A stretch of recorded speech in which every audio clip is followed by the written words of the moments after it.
Hey, Jim Remley here with eRealEstateCoach.com. Today I've got a little technique that might help you in the field to lead generate. We're always looking for new ways and exciting ways to lead generate and maybe drive some more listings into your pipeline. So today's concept is called narrowcasting. What narrowcasting is instead of doing like just listed, just sold, just pended kind of campaigns, which we've always been trained to do and are still very good to do, this is taking a much smaller footprint. And the idea here is to understand that people are often triggered by other people.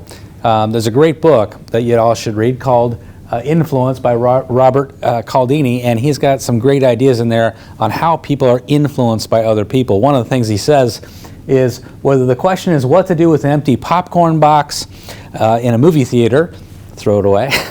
How fast to drive on a highway. Usually if you're like me, you're just kind of going with the flow.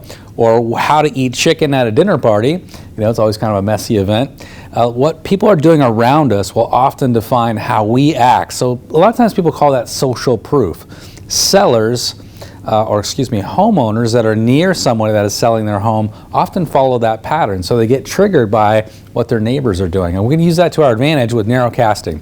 So imagine that you are now targeting 5 or 10, not 50, not 35, not 25, but 5 or 10 homes around a listing where there's been some recent activity that you've been a part of. So something that you've been involved with at some level. And there's some immediacy, there's some urgency because of that action. So let me give you some examples. One is showings. We all show homes every day, right? So we are out 2, 3, 4, 5 times a week showing homes, and every single showing gives you an opportunity now to use narrowcasting. Now imagine you talk to 5 or 10 homeowners right around that listing and you simply say this: hey, I just showed your neighbor's home. It wasn't quite right for my buyers, but they love the neighborhood. Crazy question I have to ask. Have you ever thought about selling for the right price? Notice the right price.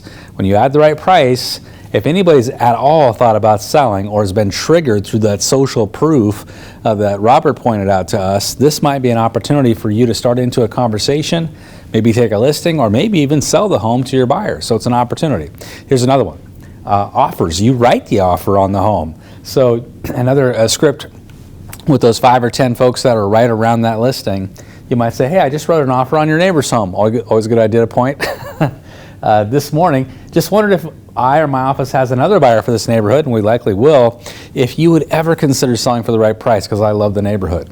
Great question to engage people. And then the last one, which is my favorite, is offer failure.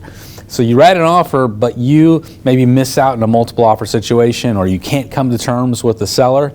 Talk to the neighbors, 5 or 10 right around the listing, and simply say this: hey, my buyer's made an offer on your neighbor's home, but it didn't quite come together. They love the neighborhood though, so I'm just wondering if you would ever consider selling for the right price.